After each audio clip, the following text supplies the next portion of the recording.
we have created enough space for the implement that is a president of this ceremony.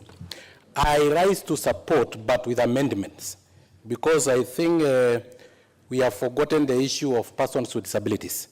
As we want this service lane, we also want there are persons with disabilities on wheelchairs, there are persons with disabilities who cannot see, who are blind, and we need braille on our streets. Just to put you in the right track, Honorable Sanko, you cannot support it with amendment because there are no amendments yet. Now, you can only support with reservation that you are going to be proposing amendments at a later stage. Because if you say you are supporting with amendments, then you probably confuse the entire situation. So just support it if you are supporting, but you will propose amendments at a later stage. Thank you very much, Mr. Speaker. And I see Honorable Wamalwa nodding very, very well. It's okay with reservation that we also need service lane for persons with disabilities on wheelchairs. We also need... Yeah, sorry again. Actually, you might even be on the right track, but the amendments would be proposed today if you really want to, and I would be willing to really look at your specific case. So you support it, but you can propose amendments that the House can adopt. Thank you very much, Mr. Speaker, for seeing the light at the last moment. Thank you very much, Mr. Speaker, sir. And actually, as I was speaking, is that what I was saying is that there are persons with disabilities on wheelchairs. When they are congested together with vehicles, it becomes a problem and a challenge to them, and it can cause even further disability because they are assumed to be pedestrian. Yet we have motorized wheelchairs. We have wheelchairs that are not motorized, and they really need a service lane. We also need brailles in our streets, as I've said earlier. In Europe, persons who have visual impairment can be able to use their feet to read the signage on the streets. Those are brailles, so that they know which street they are. And also, traffic light. We need to incorporate the talking traffic light in which they alert those who are not able to see that it is red or green, also to be able to know when to cross, when the time for pedestrian to cross have reached.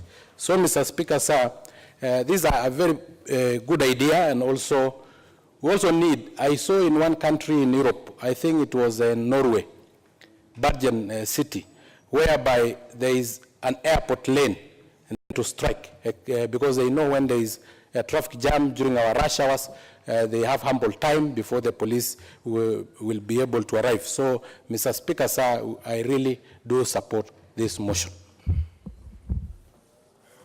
Let's have a member for Nyula, Honorable Oundo Ojiambo. Thank you, Mr. Speaker, sir.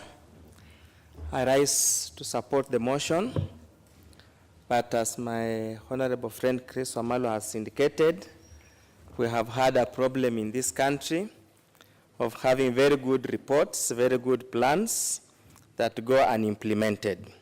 But I must mention, a few weeks ago, we passed an urban development policy, and I do suppose these kind of issues must have been addressed in the same area because it becomes a critical urban problem that we must address in totality.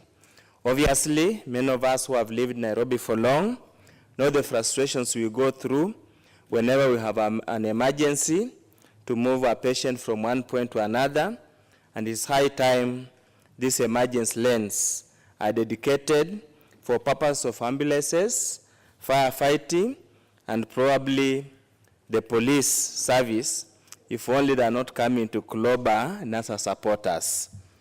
But probably also, in the same line, Mr. Speaker, sir, typical road designs in this country leave a lot of space for road reserves. It shouldn't be a big deal to really get land for this area. I know in many cities where we have gone to, that this service lane, and there are very strict regulations regarding how these service lanes need to be used, and how to be used, and when to be used. Of course, we have a challenge that in a corrupt-ridden police force and traffic enforcement department, we'll still end up with the same mess because they'll arrest you in the service lane, you'll bribe them, and leave the place clogged up. We are really support, but as the Honorable Songok has said, we need to look at the disabled, people living with disability of whichever nature. We need to look at the lanes for children, school-going children, because they have borne the brunt of hit and run, especially by public transport vehicles. There has been talk of a Nairobi metropolitan transport system. We hope it's not just hot air. We hope it's not just mere talk aimed at making people look nice. We hope in the fullness of time it will be implemented in due course so that we could decongest the major cities within the Nairobi metropolitan area. We allow for free movement of traffic. With those few remarks, Mr. Speaker, sir, I beg to support the motion. Okay. Honorable Malulu Njedi. Thank you, Mr. Speaker. I arise to support this motion by my brother Ameli, that in fact is a case that's long overdue because of what's happening in the country. But Mr. Speaker, before I support, I would like to thank Godalin Makuyu. This is a girl from Malava constituency. She has done us proud. And just for information to members, this name Godalin was given by the father on her birth. It meant gold to the father. After the mother had given birth to this child, she was thinking of running away, how the society would look at her, to decide the girl. But when the father arrived, because she thought the father would not accept, the father called her gold. Then Godalin Makuyu, and you can see actually that gold has finally done the family proud and the entire Malava. I want also to thank the president. I want also to thank the president for showing the world, the public, that such cases actually have the capacity, have the ability. It actually has taken this case to now declare officially that free second school education to Form 1s is a reality, is a fact. That when they get the admission before Christmas, then they'll get the free education as was pledged. Mr. Speaker, I would say really we can do this. One of the honorable members here was saying that we cannot do it. And I remember His Excellency talking about this yesterday when he was saying that we should stop being... Speaker, with due respect, Honorable Malulu Njendi is doing his second term. And on a motion like this, I know you can mention a bit of few things in there, but in terms of relevance, because he's actually deviating away from the subject matter that we are... Is he in order, Mr. Speaker? In terms of relevance. Well, you see, Honorable Amalwa, you cannot, you must be consistent. A few minutes ago, you yourself were talking about the reception in the airport, and so, and of course I gave you some, to remove what is in your chest. Now, Honorable Member for Malava is doing the same, and you find it wrong. Proceed, Honorable Member for Malava. Thank you, Mr. Speaker, for your protection. Mr. Speaker, as I support this, I stay along Mombasa Road. And Mr. Speaker, many times such service vehicles have found it so hard to get patients to rush to where there is fire. You find that most of them actually now turn to using wrong lane so as to reach their destinations. So, Mr. Speaker, I support this, and I also urge the member concerned that you can also add these service lanes in estates. You recall and you've seen how, like, Komba Market has been burning completely because we have no access. These service vehicles cannot access such places. And if this happens, then, Mr. Speaker, we can actually protect ourselves. Mr. Speaker, as we are talking about a bit of laxity by the persons who are supposed to manage, after creating this, I think also there must be order in the persons who are charged with the responsibility of managing. Because you realize that as much as we may have these service lanes, as we're going to do it, you find that there are many times, for example, matatus. Mr. Speaker, I'm being interfered by my honorable member here.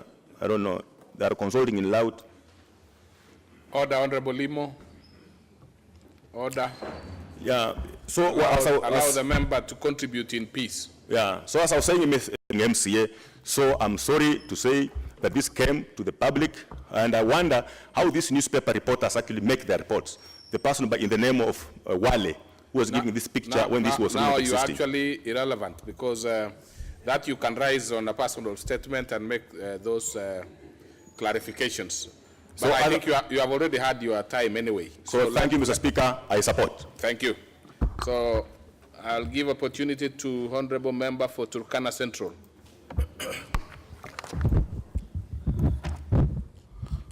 Thank you, Honorable Speaker, for giving me an opportunity to add my voice on what already honorable members have said. Honorable Speaker, this awakening call to our engineers that as they work on our roads, they must plan for the future. They must plan knowing that we have disabled in this country. They must plan knowing that we have children in this country. They must also plan knowing that we have emergency in this country. So, Madam Honorable Speaker, we need to make this a compulsory, that every upcoming new road within the highways and urban places, we must have service lane to serve the purpose that we are now talking here, Honorable Speaker. Because we are growing. As Honorable Omar said, even our counties, we need to have within the urban centers or headquarters of the county government, we must have lanes. In case of emergency, we can rush to save lives of the people.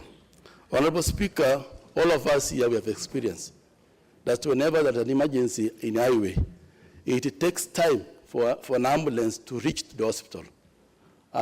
Sometimes, Honorable Speaker, the patient dies inside the ambulance because of the traffic jam along that road.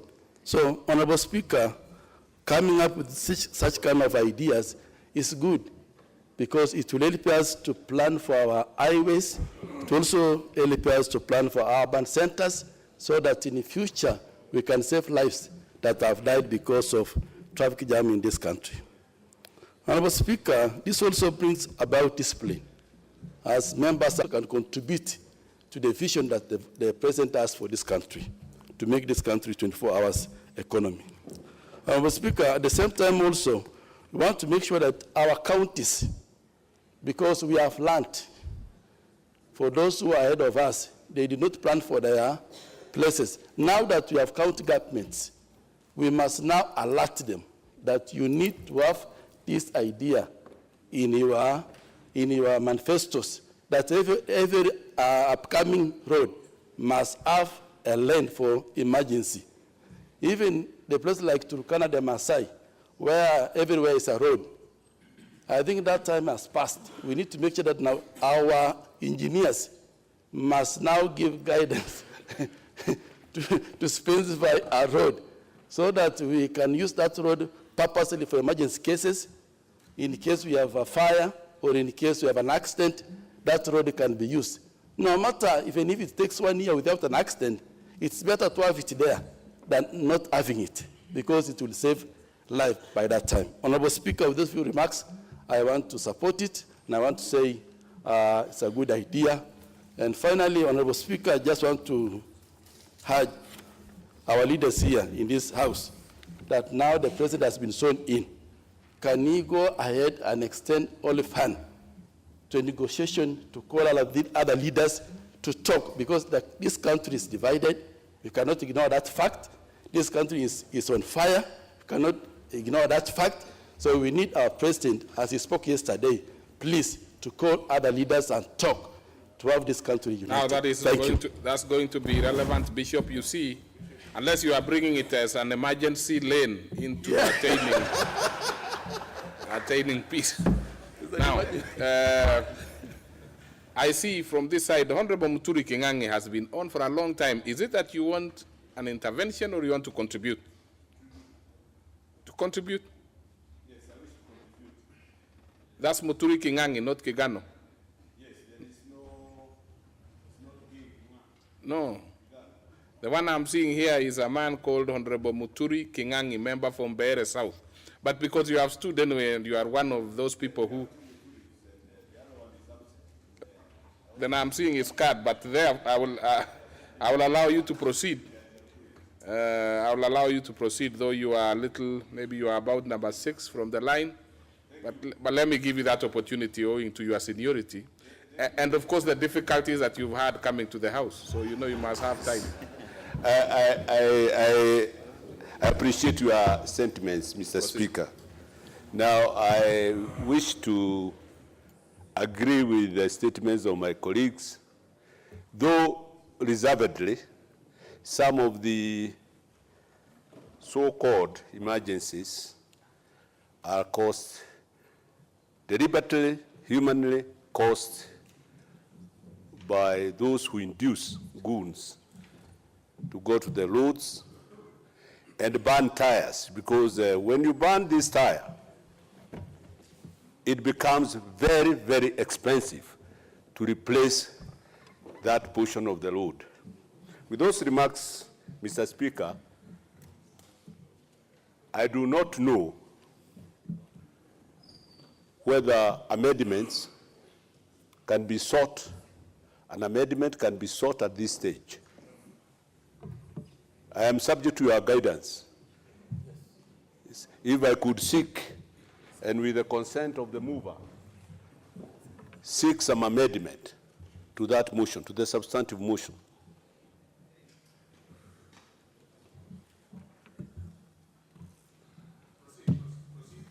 The amendment, Mr. Speaker. Let's see, you have an amendment. Yes, I have an Just amendment. Just a minute.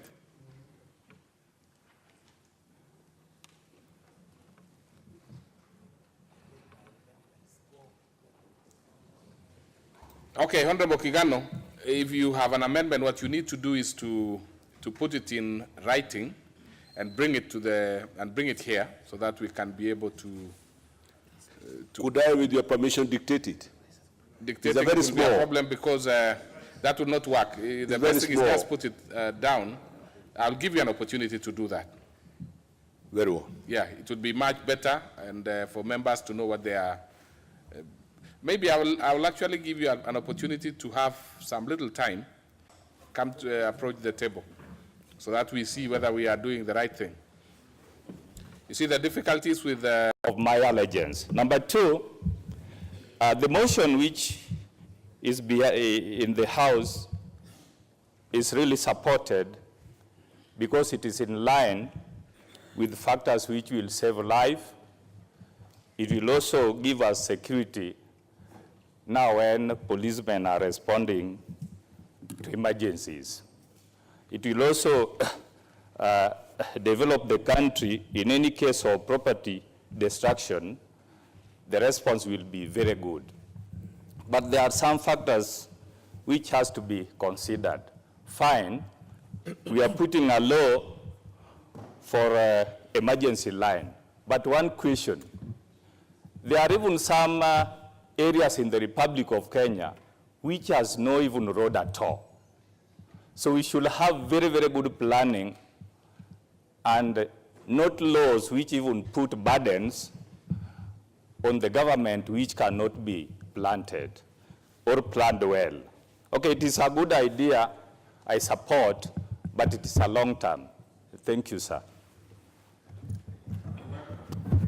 You have made your maiden speech. Anytime you speak in the future, you will be subject to the rules. Now, I also see another member who wants to make a maiden speech, and I'll give him the opportunity. That's the member for Isiolo South, is it? As we wait, of course, for Honorable Muturi Kigano. Proceed. That is your maiden speech. Thank you, Mr. Speaker, sir. For giving me the opportunity to contribute in this House. First, I wish to thank the people of Isiolo South for having elected me to represent them in this House. I wish to assure them that they have elected a member who will represent them in this House and in any issues to do the matter of the country. Mr. Speaker, yesterday was an historic day in this country. I was at Kamukunji, I was at Kasarani Stadium, where we did swear in our president. Sorry about that. Mr. Speaker, the elections are over. This country, from the 8th of August until yesterday, there were a lot of uncertainties, but that has come to an end yesterday. Our president clearly stated yesterday that he is the custodian of the dream of everyone in this country. He said he is the president of those who voted for him and those who did not vote for him, including Mheshimiwa Were on the other side. Mr. Speaker, the uncertainties that we had because of the long election period has had a major impact on the economy of this country. We cannot afford to be in the election mood for longer than this. This country needs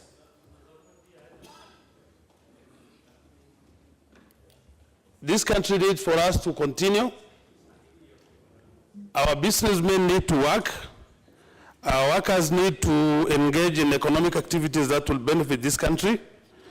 And I wish to invite the members on the other side, as invited by the president yesterday, that they need to take their position as the opposition. They need to take their position as a strong opposition. They need to wake up that the dream that Odinga will be the president or will be sworn in is nothing but a dream. They need to wake up from that dream.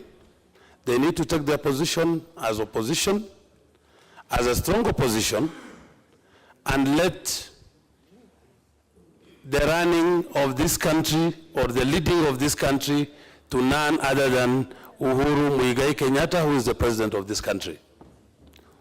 I heard yesterday that one Raila will be sworn in on 12th. That is a dream. We respect him as an opposition leader.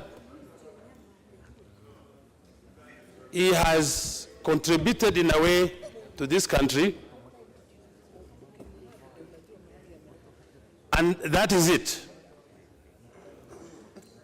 Our president is none other than Uhuru Muigai Kenyatta. We want to build this country. He is the president of all. Touching on the motion before this House, yes, Mr. Speaker, this morning as I was coming, I saw a lady on a wheelchair basically in the middle of the road, because she was trying to avoid some potholes. I was really concerned for the life of that lady. If there was a lane that was designated for use by our disabled, she wouldn't have been in that situation. Up to now, I do not know what happened to that mama. But in future, we need to designate a lane so that our disabled will not be at the risk that I saw that mama going through.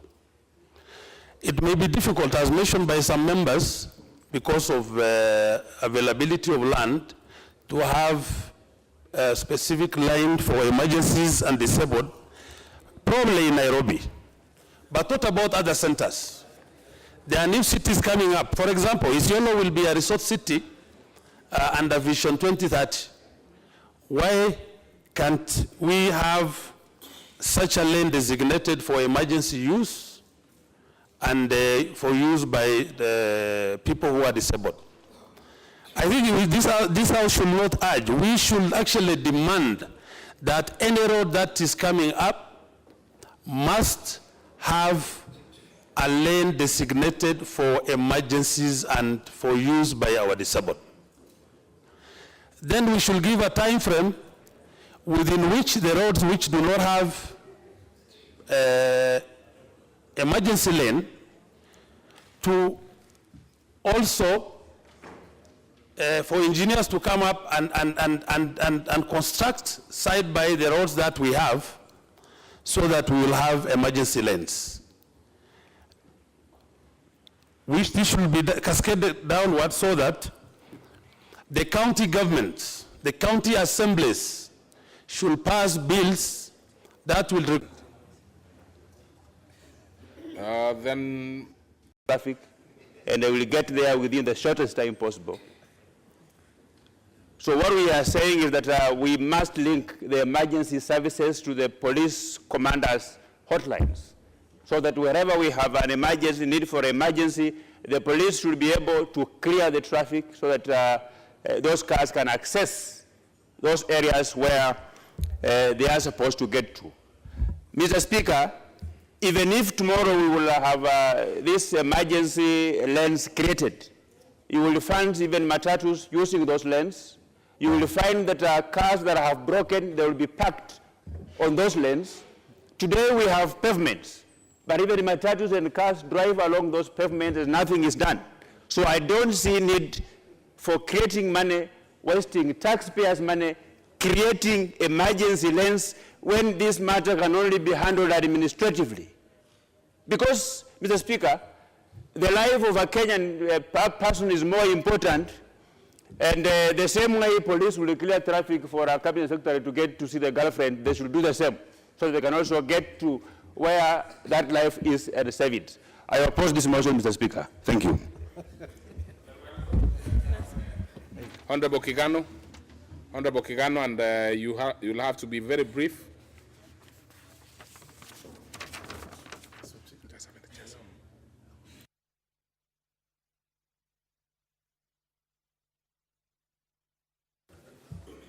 Thank you, Mr. Speaker, again, and for the indulgence that you accorded me to draft that small amendment. The amendment that I seek is should be inserted on the 12th line after the words Highway Authority. 2. The amendment reads that the motion be amended in the 12th line by inserting the words, inverted commas, provide for service lanes in future design plans. Mr. Speaker, I sought the secondment of Honorable, my namesake Muturi Kingangi. The right, because you have to move the amendment. Yes, so once you have moved it, and I can see it here, then you allow, you said your namesake, actually very closely your namesake. The amendment that I seek is to read this way. That is this, that the motion be amended in the 12th line by inserting the words, provide for service lanes in future design plans. This amendment comes immediately after the one's Highway Authority. Very well. Thank you, sir. Did you give the, what do you intend to achieve? What I need to achieve is that the present designs may not be able to accommodate the service lanes. This was stated by, agreed with the Honorable Amalawa, only to the extent that land and facilities may not be immediately there for implementation of this portion. So very well. So what you're actually saying is that if the motion remains as it is, yes, it will be only those roads which are existing that can have these service lanes. Yes. But the ones which are being designed might escape, yes, the effect of the motion. Precisely. I think it is well stated. So we can have your seconder. Thank you. Honorable Kingangi.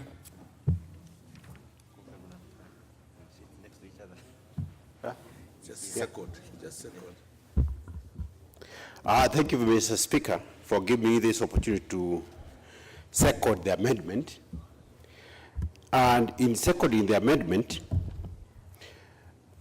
I find that the motion as proposed, in the first place, the logic in the motion does not flow, because when I Googled the number of ambulances that are in Nairobi, I got 68 and 354 in the whole country. And it will not make sense to create a whole lane for 68 vehicles, which you do not know whether they are serviceable or not. Secondly, Now let me be very clear. Are you seconding or you are contributing? I am seconding. Because actually, in my opinion, you have not tied anything to do with the proposed amendment by Honorable Kigano. Because what Honorable Kigano is asking... second. Yes? So proceed. Are you seconding or contributing? I am seconding. You are seconding? Yes. Okay, proceed. So I rise to second that future designs should actually tackle the problem in a more comprehensive manner. In any case, it is only just, it's not just the emergency or the disabled that require special treatment of the road. We require also lanes to facilitate border borders. Border borders are a reality in this country. And if you look at the road like in Kileleshwa, it has taken care of border borders. And if you go there, you realize there's much flow, better flow compared to other roads in this city. Also, the road in Kileleshwa takes care of joggers and cyclists. So I support this in saying that in future, designs should be able to be more comprehensive to take care of our current situation. I second, Mr. Speaker. Okay. So I will propose the question, which is that the motion by Honorable Melly be amended in the 12th line by inserting the words provided for service lanes in future designs, plans, and immediately after the words Highway Authority 2. Now, we will give only 2 members on this one. If you really want us to, we can give 2 members specifically to the amendment, contribution to the amendment only. And then we will dispose of it and then go back to the motion. So, Honorable Korir.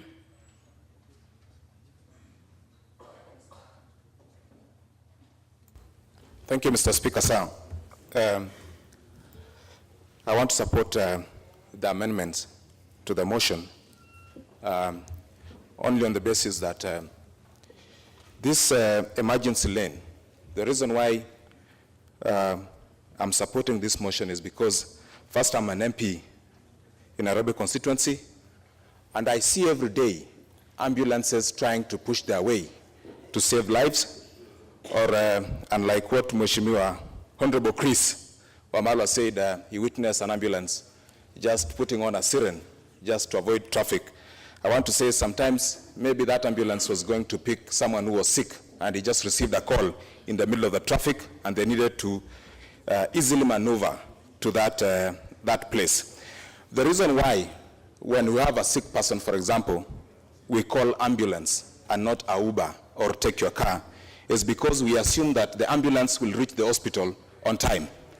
And given the situation that we have right now, and the increasing vehicles traffic and the population of the vehicles on the road, when you look at the jurisprudence and you look at the other countries, most countries have designated lanes for police, for ambulance, for firefighting equipment, so that they can reach and rescue the situation on time. And I want to say that in regards to the amendment that has just been put in front of this House, I think if we go as the way the motion is right now, we'll be talking on the existing roads, and we might not cover the future roads and the future plans.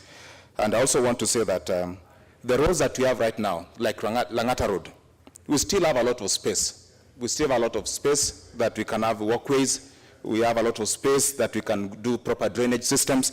In that space, we can also allocate a lane for emergency, for the border, and for other services that we may need.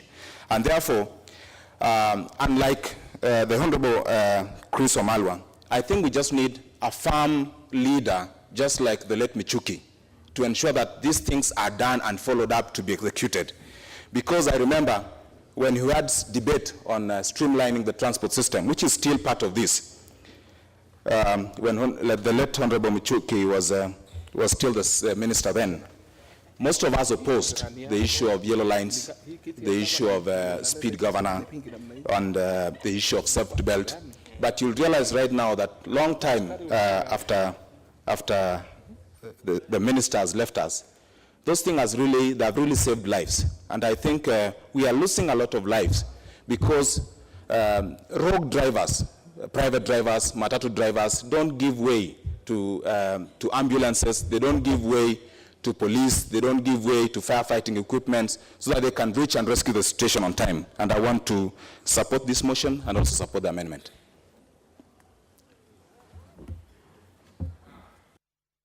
You see, I'm trying to look at members who are, have placed interventions because that helps me to differentiate those who want to speak to the amendment as opposed to the ones who want to speak to the main motion. So let me give the member for Kwanza. And I'll give only a minute later to the owner of the motion, to the mover of the motion, to tell us whether he supports or he opposes. Then we can dispose of it. Mr. Speaker, thank you very much for the chance. I think I want to concur with the contribution from Honorable Korir. I and everybody else is in Nairobi. There's a lot of land in Nairobi. To tell us that I think most of people maybe have not gone out of the city to be able to see what's happening. I've traveled elsewhere. I've traveled to India.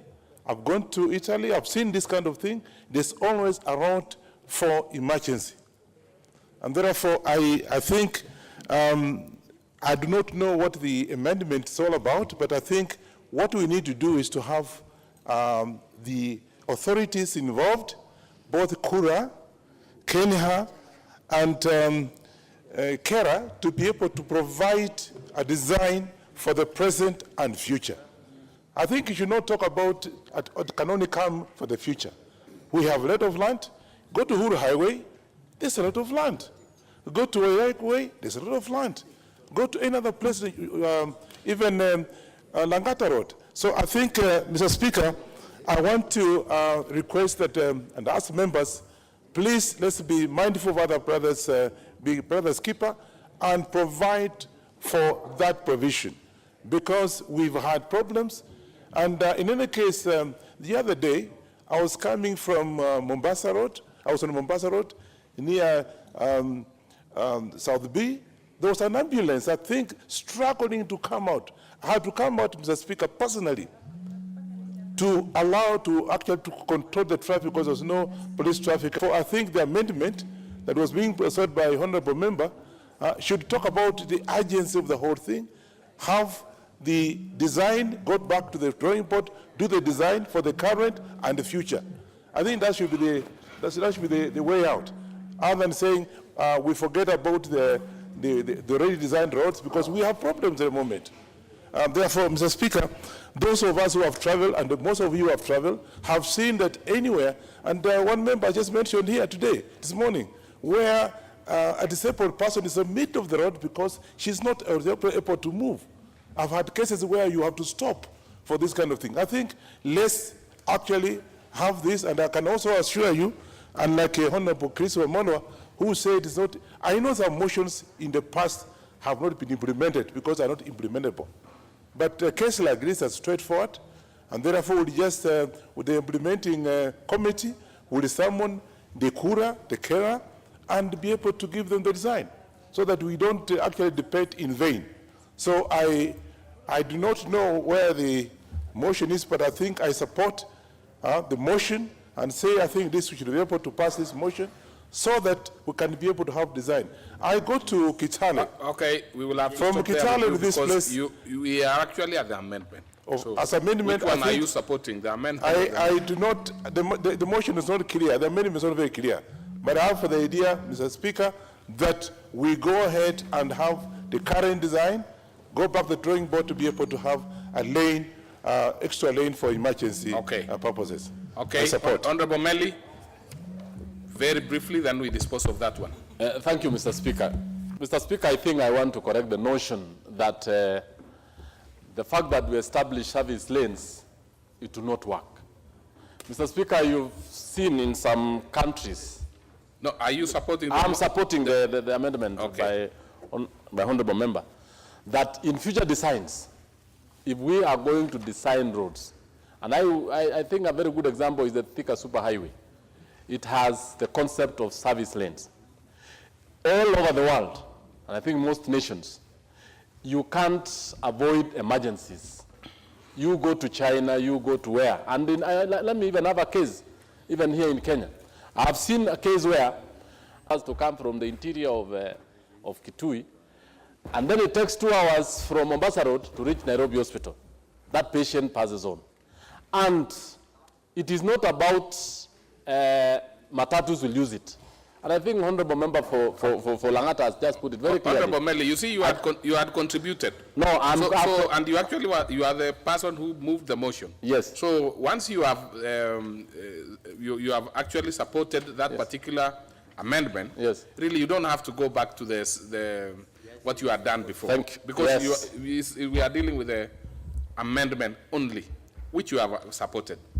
So we wanted to pick your mind on that. Point taken, Now Mr. that you Speaker. have supported, then we can proceed and dispense of that, because we still have a further amendment. Thank you. Yes.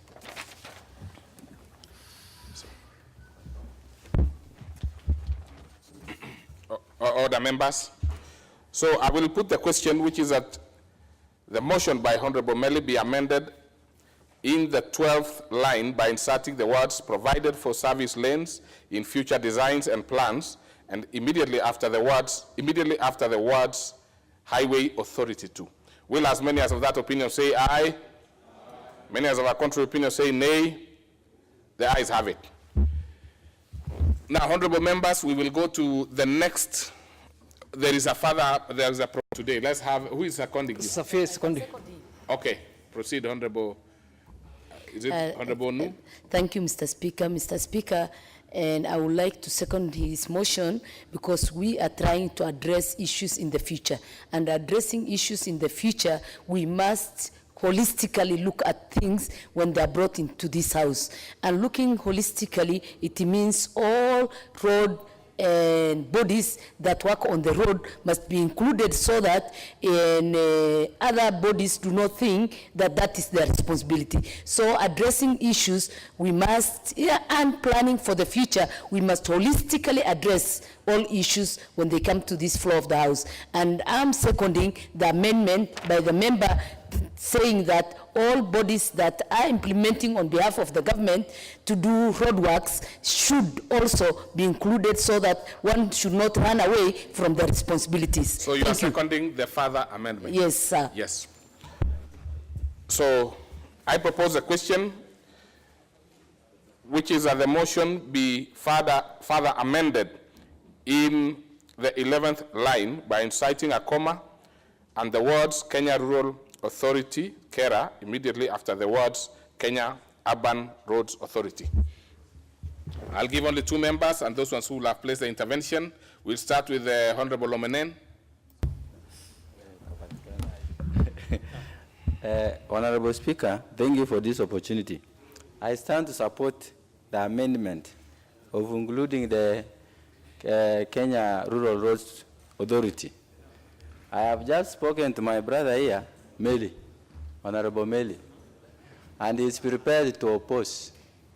And I have advised him that if he opposes that, this motion will fail. Because most of the members who are here wa Mombasa Road, tuko na shida tunapokuja kazini asubuhi na tunapotoka.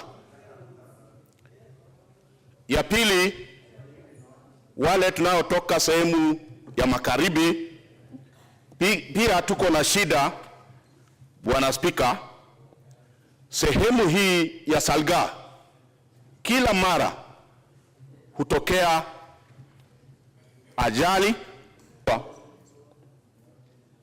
Huenda hatungekuwa na shida ambaye tunakuwa nayo kila wakati. Nikiongezea nguvu kwa mwenzangu mheshimiwa aliyesema ya kwamba wale wanaohusika na maneno ya sheria hawafanyi kazi yao, wamelala kwa kazi yao, kwa sababu barabara mbili ambazo zilitengezwa hivi majuzi, barabara ya Eastern Bypass na Southern Bypass, zilitengenezwa kwa sababu ya kuondoa malori makubwa makubwa kupitia sehemu ya mjini. Lakini hata sasa, Bwana Spika, unapotoka nje ya bunge hii, usimame utazame kwa barabara kuu ya Uhuru Highway, utaona ya kwamba tungali na malori makubwa yangali yanatumia hii barabara badala ya kutumia ile barabara mpya inayopitia sehemu ya Southern Bypass. Zingali zinakuja hati mjini. Ingelikuwa ya kwamba wale wanayetilia mkaso waone ya kwamba sheria inatumika, hatungekuwa na jambo kama hili. Ya pili, ningependa kukumbusha wenzangu waheshimiwa ya kwamba tuko hapa kwa sababu tukipenda kupeana mwelekeo na kufuatilia mwelekeo. Ni jambo la kusikitisha kuona ya kwamba wale wanaofaa kulinda sheria na kuona ya kwamba sheria inachukua mkondo wake ndio wa kwanza kwa kufunja sheria. Jana ilikuwa jambo la kusikitisha kuona wale ambao wanafaa kulinda sheria wanafunja sheria. Kila Mkenya ako na haki yake. Mwenzetu Mkenya Mheshimiwa Raila Odinga alikuwa na haki yake ya kufanya mkutano wake, lakini ilikuwa jambo la kusikitisha jana kuona ya kwamba wale wanaofaa kulinda sheria ndio wa kwanza kufamia Mheshimiwa Raila. La mwisho, Bwana Spika, ninaunga mkono mapendekezo ya kutengeneza barabara maalum kwa ajili ya mambo yanayotokea kwa ghafla. Asante.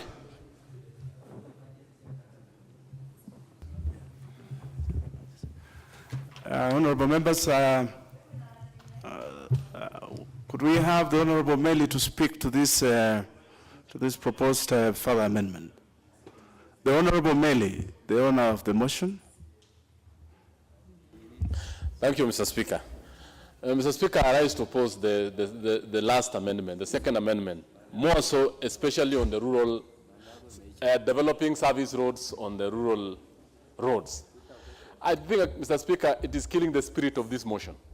The spirit of this motion was to assist emergencies in congested urban centers like Nairobi, Kisumu, Eldoret, Mombasa. How do you construct an emergency lane in a rural area, surely, where we have no traffic issues?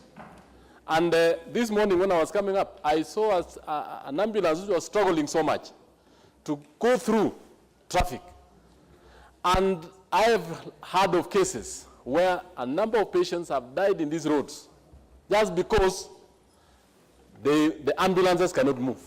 Houses have been burnt down just because the fire brigade cannot reach on site on time. If you are bringing that emergency about the rural roads, I think, is about building and constructing good roads in the rural areas. You cannot construct 2 lanes in a rural area for emergency. Mr. Speaker, I oppose the second amendment. Thank you. Very well. I think the Honorable Chiboy, the Deputy Speaker, had ruled that I would have only 2 contributions to this. I think so that we can make progress, I propose that I will put this to the House so that you can make a decision one way or the other, this particular further amendment. I will therefore put the question that the motion be further amended in terms that in the 11th line by inserting a comma and the words Kenya Rural Roads Authority, KERA, immediately after the words Kenya Urban Roads Authority. Will as many as of that opinion say aye? Aye. Will as many as of contrary opinion say nay? Nay. The ayes have it.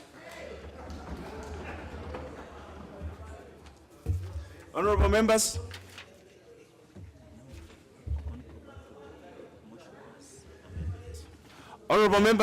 we will therefore now proceed with the motion as amended and further amended. Those are amendments that the House has passed, and the motion will proceed in that manner, and contributions will take into cognizance those amendments. I will therefore now grant this opportunity to the member who is first on my list here, the Honorable Aweru Kiarie, member for Dagoretti South. Thank you very much, Mr. Speaker, for this opportunity. And I rise to support this motion by Honorable Melly, and for good reason. And before I support this motion, Mr. Speaker, sir, if I'm exhibiting any excitement, I'd like to confess that it is a hangover coming from the inauguration yesterday. Truly excited that we are getting back to order as a country. And I also want to mention that if my eyes are not failing me, the other side of the House is actually quite filling up. I see my friend Mheshimiwa Maanzo, and I do agree that we are coming to an end to this resistance and getting into a situation where we start building the country together. And for that, I think I would like to say that I'm excited. Mr. Speaker, sir, this motion is indeed timely. And I've got to say that we've got to be a house of vision. We've got to look ahead beyond the years that we're living. And as it is right now, I think any person who is reasonable knows that we do need these emergency lanes on our roads, for the roads that already exist and for the roads that we shall be building. And I'd like to say that even for existing roads, we've seen situations where motorists have to create space for either fire engines or ambulances, whereby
we have seen the kind of brutality that is uncalled for.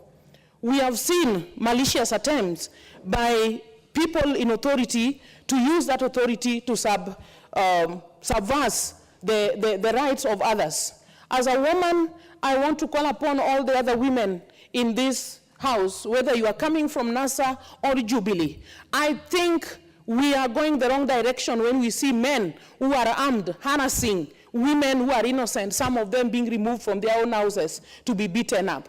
I think this is unacceptable, and I would want to condemn it in the strongest terms possible.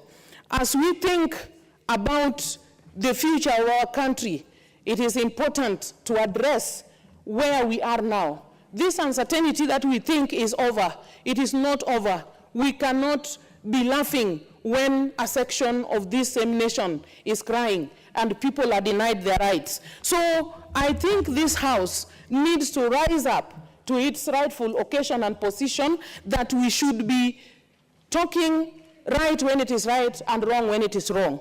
I want to also, in the name of going back to doing what is right, including doing our roads right, I had my brother saying that if we are amending the motion to include the rurals, then we are wrong. We will lose the spirit. But having come from the rural, I want to tell you, there are some roads in those rurals that even two vehicles cannot bypass each other.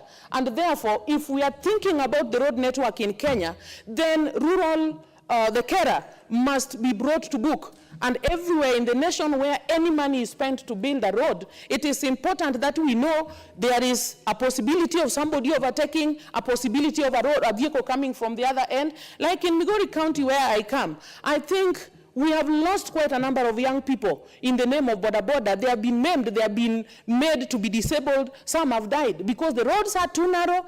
There is no way these big machines like around the Sugar Belt region, Sony, we have had quite a number of cases of people dying out of them.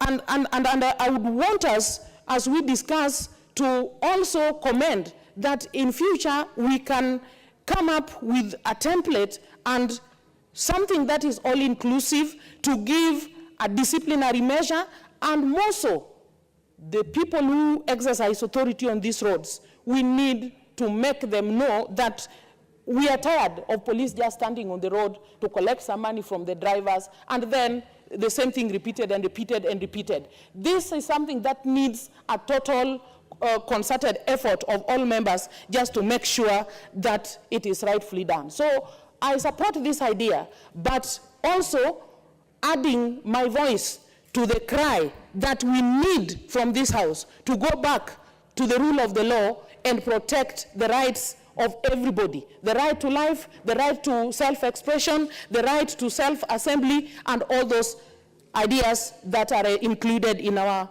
Constitution. Thank you very much, Mr. Speaker, sir. We shall now have the Honorable Murgor Kipkosgei, member for Keyo North. Members, I would like you to note that even as we give opportunity to members to speak, we shall try to, as much as possible, to be fair to regional balance, gender balance, and all this. So we have opportunity, all of us, to speak. The list is here. I will try to balance that as much as possible. So this is the only motion we have today. I would ask members to kindly be patient. We shall give these opportunities as fairly and as distribute them across the country as much as possible. The Honorable Murgor, proceed. Thank you, Mr. Speaker, for giving me this opportunity to put my voice into this very important, which actually I think is long overdue, this motion on service lanes, emergency service lanes. And I would like also to thank Honorable Melly for bringing this motion. Mr. Speaker, I have the experience of two cities or two towns, basically Nairobi and probably Eldoret, my hometown. And what we see, particularly when there is a snarl up, we have ambulances really, trying to find a way of getting to the hospitals. And I wonder sometimes, because if a patient is in that ambulance and is bleeding or has had a heart attack, for example, sometimes I wonder myself, will this person really reach there? So I think this motion has come at the right time, and I think we should actually expedite such that as soon as is required. The only thing, Mr. Speaker, which I think this motion will face, one basically is the question of implementation. And let's not cheat ourselves. We have had many motions passed in this House, and they have up to now not been implemented. And I think I would urge Honorable Meli to bring a bill actually so that this thing is brought to fruition. Now, quoting Honorable Wamalwa, the question of discipline. And I see the challenge which this motion is going, if it is implemented, is the question of really, are we disciplined enough? Matatus will use the same lane. Somebody talked about CSS, putting up sirens and go. I'm sure, and also probably some of the MPs here may start using those lanes, and it will be really unfair to use it because that is not what it was meant for. So, Mr. Speaker, I would like to end up there. I support this motion with all the amendments which have been made. Thank you, Mr. Speaker. Very well, Dr. Mulgor. I will give this opportunity to the Deputy Leader of Majority, the Honorable Ashali. I think you know the rules. It is when he shows interest, then he must speak. Thank you, Mr. Speaker, sir. Mr. Speaker, sir, Chris Omalwa, who is not with us now, he was saying that, and actually that was a very important statement, that indeed we need to pursue some of these issues through committees. And indeed, if our colleagues from the other side would have organized themselves to bring up their names, maybe we would be through with this. As a chief whip on this other end, we are ready, and we would want our colleagues also on the other side to be ready so that we can move together as a house and as Kenyans. I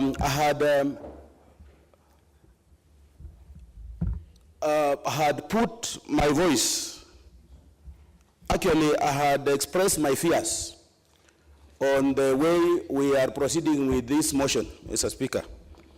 And I'm happy that the previous speaker has also urged our brother Honorable Meli to quickly move and make this a bill, so that we can address all issues that would help the aspects of emergency, the aspects of borders, which is growing by day. If you went to town today, you will see a lot of motorbike riders. In fact,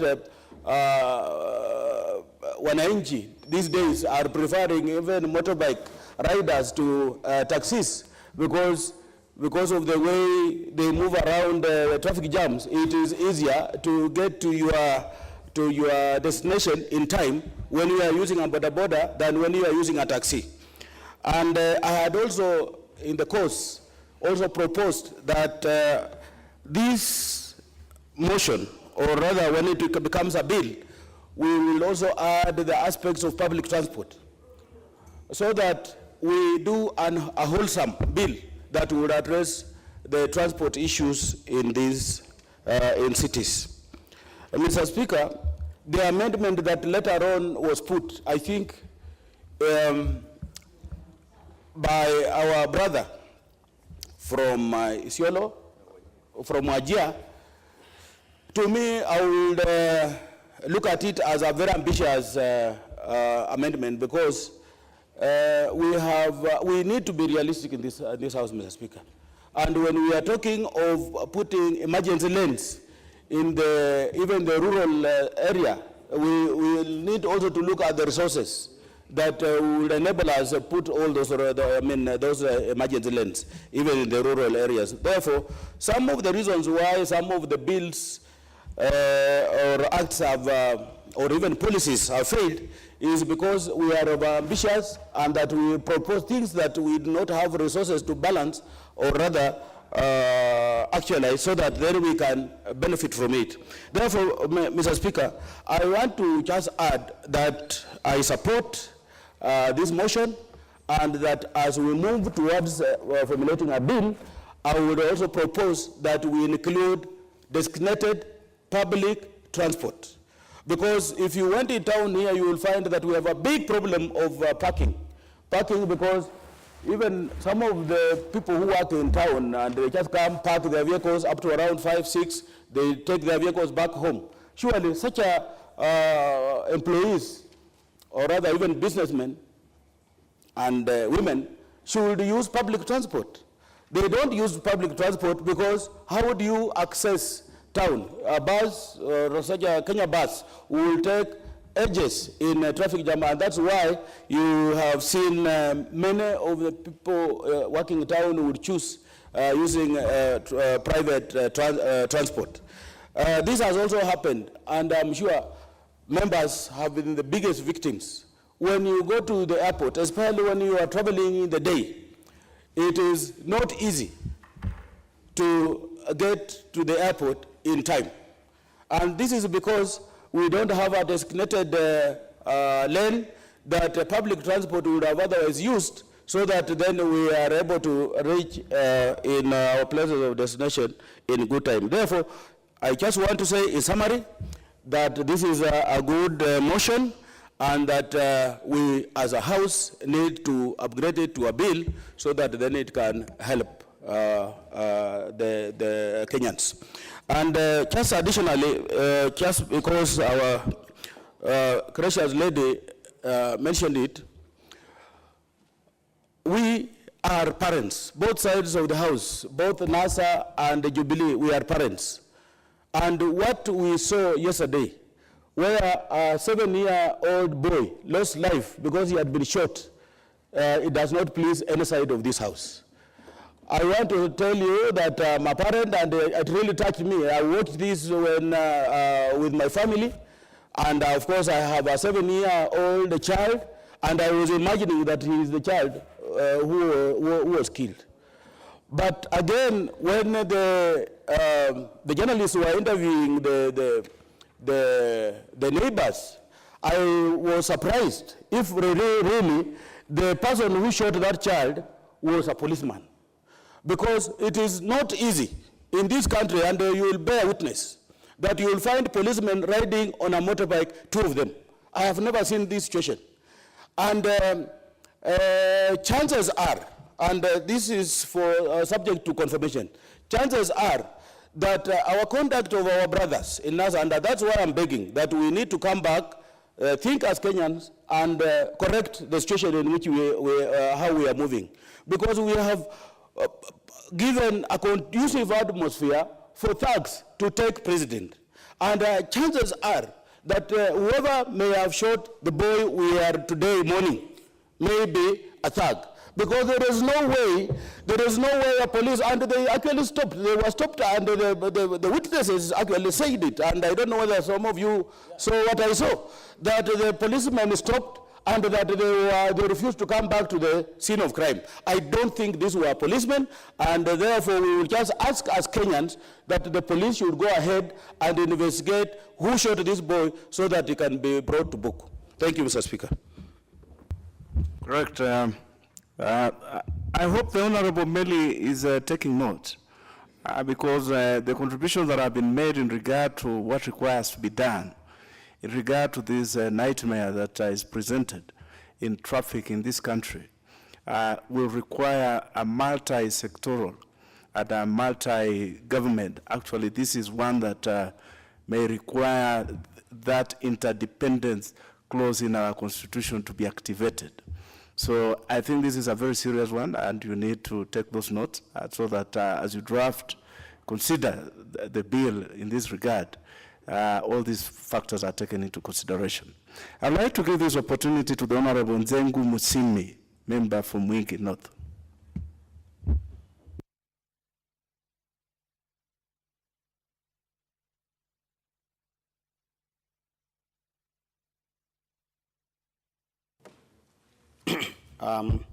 Thank you, Mr. Speaker, sir, for giving me this opportunity. I want to contribute to this motion, but as I do the contribution, I want to start by making a clarification. Last week there was information in the print media and even a television that Mr. Nzengu is going to the East Africa Legislative Assembly, and I want to make that correction that it is not me.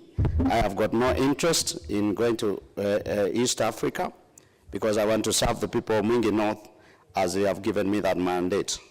And for members, do not expect to see my name when the list of members to be vetted for East Africa is presented in the Parliament. Now, coming back to the motion, I want to say that as a civil engineer, when we do designs for roads, there are certain factors we consider. One of them is cost, the other is safety, the other is aesthetics. And we do a complete economic analysis before we can decide on... The Honorable Nzengu, are you reading a statement? No, I'm not reading anything. Yes. I'm only having some short notes that I have. Very well. Very well. We do an economic analysis to decide whether the road is worthy, because a road can be very good in terms of safety, and like we are saying now, we provide extra lanes for specific emergencies. The question is, what is the cost of doing a road? And I would like to put to members here that today, to do a road, one lane of 1 kilometer, in urban areas, it could cost about 80 million. And in rural areas, it could be around 50 million. So when we talk of including Kera roads, and for information, Kera roads starts with class D. We're talking about Kura and Kenha being class A, B, and C. And then when we go to class D roads, which is the Kera roads, they are the longest, and we're talking of adding a lane in roads which are not even tarmacked, most of which have just murram roads.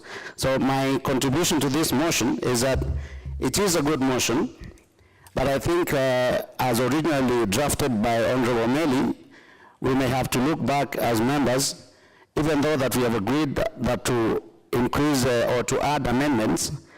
I totally disagree with amendment number 2, the extra amendment, because even though I come from the rural area anyway, I don't believe that we need an extra lane on those roads, which are actually most of them murram roads. And a member of parliament has contributed here and said that to come from Machakos to maybe Airport Road, or to join the road joining airport, it may take you an hour from Machakos and may take 2 hours before we reach Kenyatta Hospital. So I still believe, and I want to request members that we actually rethink the idea of putting Kera so that we can make these additional lanes economically feasible, that we do not just pass a motion that will remain in the records or in the archives because the government is not able to finance an extra lane for all the roads. About Kera roads and all that, I think as Honorable Meli is preparing the bill, we'll come up with the specifics about the Kera road, because even Kera roads need drainage. Kera roads need footpaths. Like I have a road in Kijebe going, it's a Kura road, it's a class C road going from the highway to Kijebe Hospital. The kids cannot go to school because that road does not even have a footpath. It is taking motorists a lot of trouble to wait for the kids to cross the road or pass the road, because it is only the road that is done, no drainage and no footpath. Also, I happen to have traveled a lot. I happen to have lived in Uganda. And when you go to Uganda, it is a mess, because the country never thought about these borders becoming many and many and many. You go to Nigeria, the same problem. We need these implementations, and we need these service lanes. We need the riders. We need the cyclists having spaces to move around. When you go to Netherlands, you will find that we have more riders than in Nairobi or than in Kampala. But the traffic is moving because they have the service lanes for all those users available. So I support that motion, and I say, as the Honorable Fokimlili was saying, implementation problem. As we are building these roads, the software, the habits We must also look at the timelines when the roads are being finished. We have one road here in the industrial area where we all work and where we all do business. Likoni Road, it has taken over 7 years just to put a bridge. They have put the walls, a bridge has never been put. So you find that as Kelly is preparing the bill, we must also come with timelines on when should these things be done. When a contract is given, how long is it supposed to take? Rather than taking 20, 30 years for another generation, and there are already money that has been used in this generation and we never benefit from it. So I rise to support, and I say we think we need it for the new roads and also for the old roads in Nairobi and also in the villages. Only the bill will be specific to Kera and all the other roads. Thank you so much.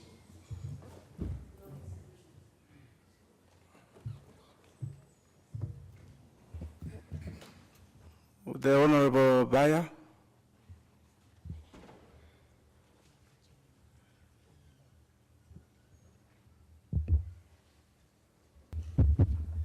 Thank you, Mr. Speaker, sir, for this opportunity to contribute. I would like to first to raise and say that I support this motion, but with a lot of reservation. And one of the things that I think needs to be done is that this needs to be put in a bill that's more comprehensive. Because if you are looking at roads, it means expanding the roads. Expanding the roads touches on someone's land in those areas where even road reserves have been occupied by people. It means costs of constructing the emergency lane will definitely go up. So as the bill is being prepared, I think Honorable Meli needs to look at physical planning, the Ministry of Land, and all those things that go into, so that it becomes a much sectoral approach to the road issue. But why I have reservation is that while I support this bill, I know it will take probably a century for such a road to be constructed at the cost. Looking at the amount of marginalization that the coast has undergone in the hands of the rulers that have been in this country. While my friend Waweru Kiare was saying that he didn't sleep, he has a hangover because he was celebrating the swearing in of the president. I actually also did not sleep because I was agonizing about 10 years, another 10 years of marginalization of the coast region. And this is one of the things that when you go to the people of the coast, you ask them where they have a president, they will tell you they do not have one. Why? Because they believe there has been systematic marginalization and systematic marginalization of the area, such that if you are talking about a service road here in Nairobi, they do not even think that a tarmac road will ever be built in the rural of the coast. And these are the things that hurt the region, such that you will hear people say, people need to secede and move out of this country called Kenya. I want to say this. While it is very important that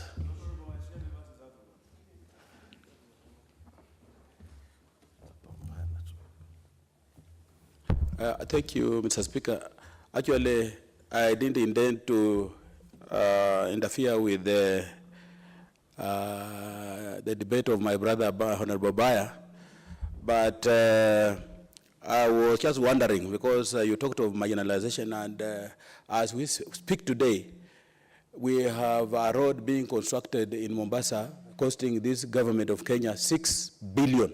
The bypass going through the airport route, Dongokundu, and then up to the southern coast. Would you refer to that as marginalization? There is a double dueling of the road from Mombasa town all the way to Mazeras, and which has been done, and I'm sure if you travel by road from Mombasa, you should be able to bear witness to what this government has done. The SGR is from Mombasa, in the middle of Mombasa. Honestly, you can't realize that this is a consideration. We are wishing from Western, we are wishing that those of us in Western should have been given the SGR. But how? The Honorable Asheli, that is a point of information. But I think if I heard him right, his argument was on the rural parts of the coast, the rural areas. But I think also the information is important, because the Dogokundu loop is costing, actually, I think it's 18 billion. But his quest was on the rural. His quest was on the rural. So, let him Mr. proceed. Speaker, I would like to say this. While Honorable Shiali says that, I have said it will take a century. It has taken a half a century to put what you're talking about. So I'm actually on the right track. It has taken a half a century for the coast region to be considered for such major development of the roads. And therefore to say that we are going to put in service lane on a road in the rural at the coast region, I can bet with you that if you and I will be alive, it will take 100 years to do that at the coast. Secondly, while we are looking at that, the person at the coast is looking at education. We're looking at service lanes for those that God has shone more light on, their regions. And they have everything they're thinking about, service lanes. At the coast region right now, we have a problem of teachers. The president and Jubilee government is saying they're going to start free primary and secondary education. I have a deficit of 7,000 teachers in my constituency. Meaning therefore that if you are talking about, there are no priorities for some of the constituencies that we have. The member for Tindred, what is out of order? Mr. Speaker, I do believe that this is House of Rules, and is it in order for the honourable member to insinuate that or to misinform this House that he has a shortage of 7,000 teachers in his constituency? Yes. How many schools are in your constituency? In this sense, Mr. Speaker, most counties in this country are the ones having 7,000 teachers or 6,000 teachers, not a constituency of 7,000 teachers. Kindly, Mr. Speaker, information given forward by members should be accurate. The honourable member for Tindred. The honourable buyer kindly remain relevant to the matter that is at hand, and you still have, I think, 1 or 2 minutes. Thank you. I want to stick to this, but I think my point is made, Mr. Speaker, so I would like to say this. The management of services, if we go to Mombasa, the bridge, the Nyali Bridge, there is a service lane, which was done when the bridge was constructed. But today, if you get there, there is traffic jam and congestion because of the mismanagement of the service lane by the police officers, who actually have 2 roadblocks on the road. But because of the mismanagement of the officers that have been given the responsibility to ensure that the service lane is used properly, they do not do that. So as we are looking at the whole bill, I think the issues of how you manage the emergency lanes becomes very, very important. And the officers, I do not know whether we need to retrain the traffic police in this country such that they really implement what is envisaged in the law to ensure that service lanes make sense. Otherwise, we spend a lot of money, do the service lanes in this country, and then we end up with the same mess that we have again. So, Mr. Speaker, I would like to support this motion with reservations. And I beg to support. Thank you very much. Honorable Meli, I think I hear the honorable member saying that even as we develop this road, probably we should take this into the policy itself, that as we do new development, that these are matters that should be taken into consideration so that new developments should take into account these matters that are arising here. I would give this opportunity now to the Honorable Nur Sophia, member for Ijara. Thank you, Mr. Speaker, for giving me this chance. And I would like to support the motion from onstart.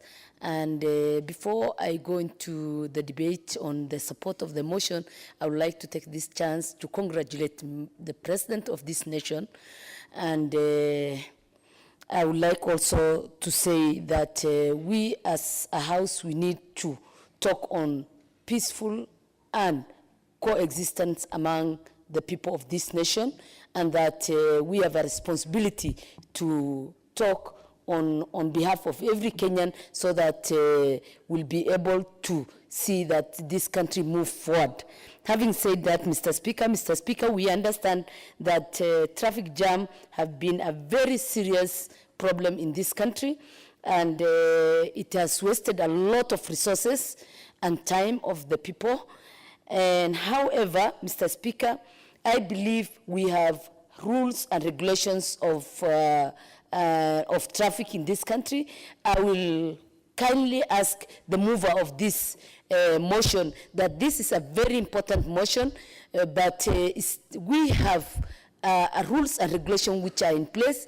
I think we need to do further research of looking into the rules that exist, the policies that exist, so that we will be able to see what are the gaps that are not captured in the existing laws, so that those gaps are the gaps that we need to bring on the House and to amend the existing laws. But if we say every day we'll bring a motion, we'll bring some debate on this House, and we do not look at what we already have, and what we have, we can strengthen what we have. If we do piecemeal, then the way we want to do now, then we'll either duplicate what we have, we will either complicate what we have, or we'll do some issues if we do not do our work properly, if we do not carry out proper research on what is existing. When we see what is existing have gaps, then we will be able to address those gaps and strengthen what we have as laws in this country. Mr. Speaker, we do not have a vacuum in terms of traffic laws currently. So let's look, when the mover is going to do more research on this and bringing further issues on this House, let him, we are strengthening the laws and the policies we have. We need to incorporate not only the urban cities, but we need to look at the small setups that we have back in our villages, so that we do not, I expect Ijara constituency in the next 10 years to be the most progressive city in this country, Mr. Speaker.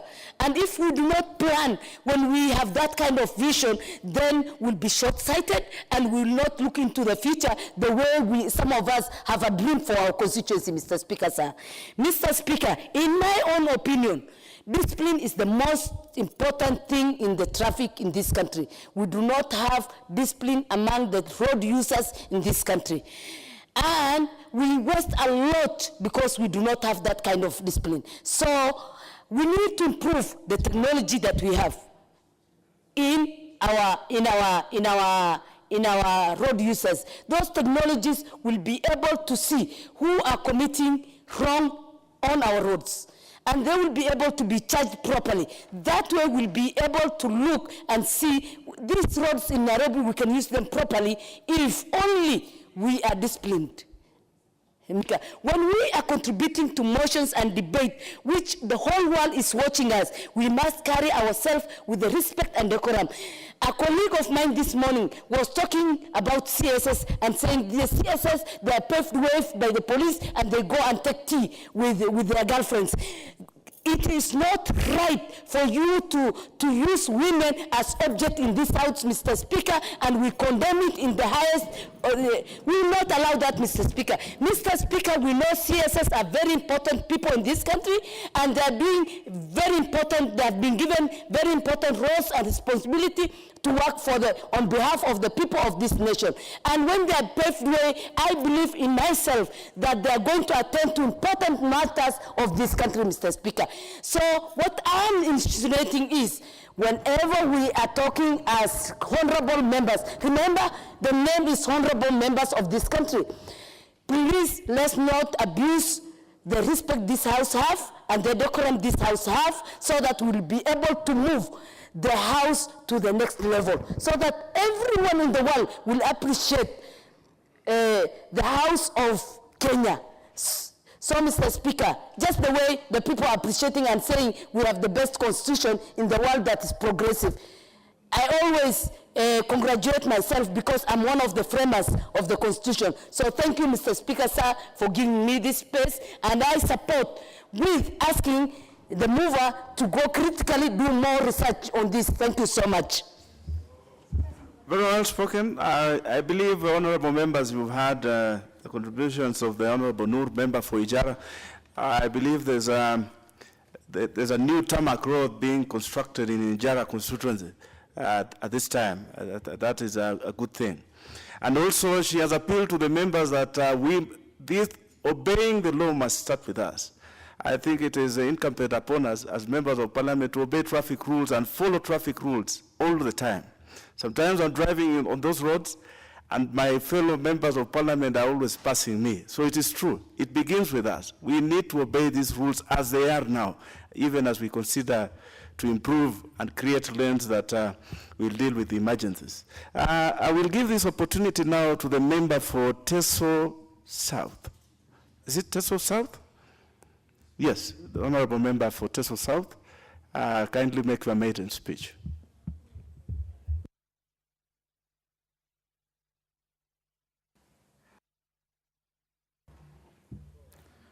Thank you, Mr. Speaker, sir. First and foremost, I want to take this opportunity to make my maiden speech.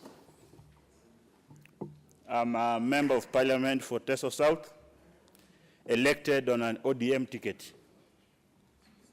I want to thank God Almighty. I want to thank the constituents of Teso South for having faith in me.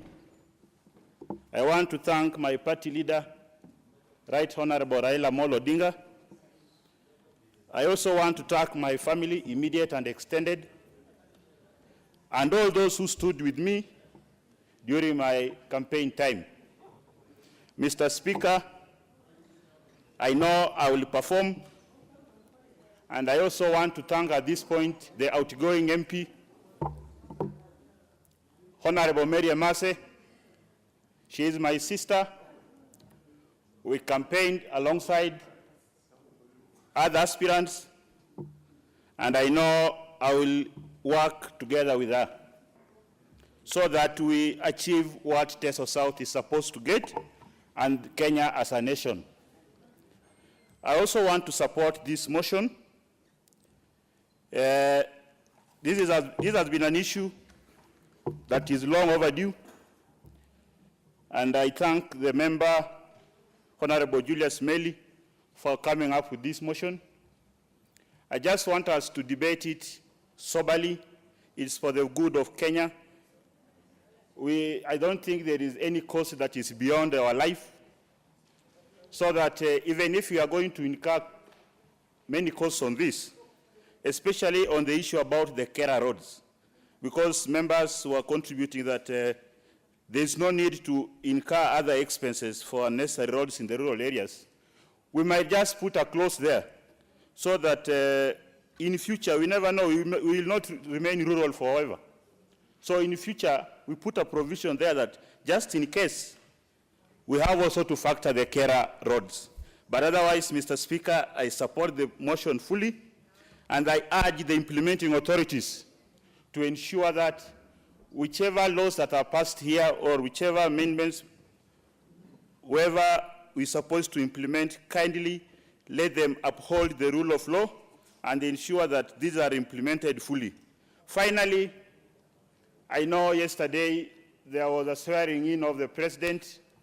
As NASA coalition, we are still alive to the fact that we are not moving on. We are only saying that we are brothers and sisters of this nation, and let us accept that the nation is divided. It's upon the leadership to come and sit down and chart a way forward for this nation, because we need each other. This house cannot be complete without the NASA part, or either will it be complete without the Jubilee part. So whichever way we see it, this nation has to come together, and it's upon the president, the way he was talking yesterday, and the NASA leader, Raila Amolo Odinga, to see to it that we need a united Kenya our forefathers had been thinking about. Thank you, Mr. Speaker. I support the motion. Very well. The honorable member for Lamu.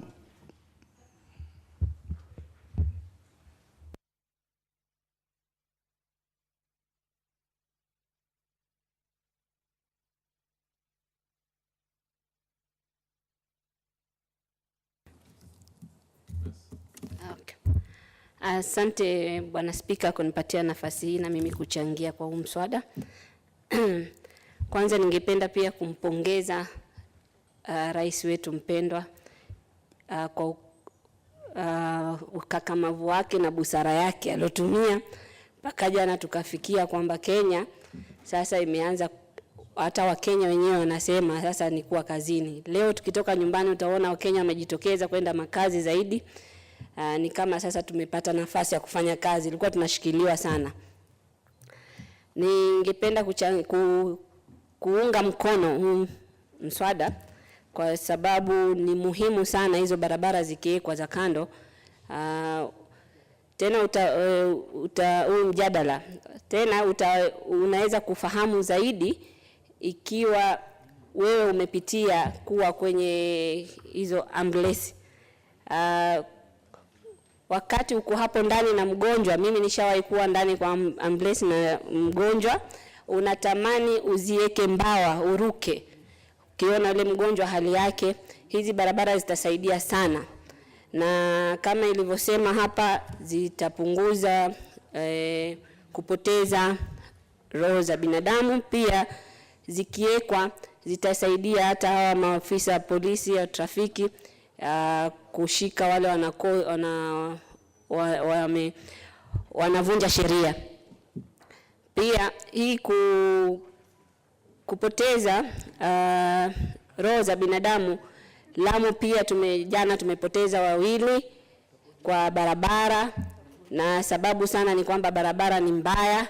Najua contractor amepewa hiyo kujenga, lakini tunamhimiza tu afanye bidii, maana barabara hizo za Lamu zikiwa zimejengwa vizuri, au wahalifu wakora hawatapata nafasi rahisi, kwa sababu gari zitakuwa zikienda mbio, hawatapata kuua maafisa wetu wa usalama. Na natoa rambirambi kwa familia pia wale hao maafisa 2 ambao wameuawa wakiwa kazini wakichunga usalama Lamu. So ingine nataka kusema ni kwamba hizi barabara pollution.